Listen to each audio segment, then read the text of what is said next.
সুন্দরপুর গ্রামের সবচেয়ে দুষ্টু ছেলে পল্টু। সারাদিন তার কাজ হলো গুলতি দিয়ে পাখি মারা আর অন্যের গাছের ফল পাড়া। গ্রামের সবাই তার জ্বালায় অতিষ্ঠ।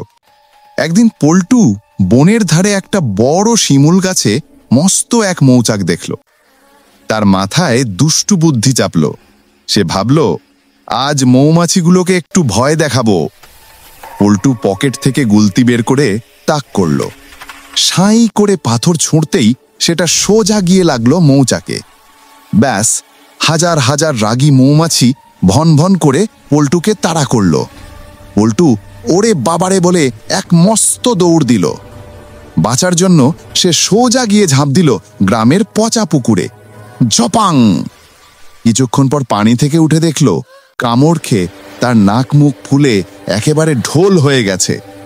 সেই দিন পল্টু কান ধরে প্রতিজ্ঞা করল, আর কোনোদিন নিরীহ প্রাণীদের বিরক্ত করবে না। এখানে আমরা শিখলাম, কাউকে অকারণে বিরক্ত করলে নিজেরই ক্ষতি হয়।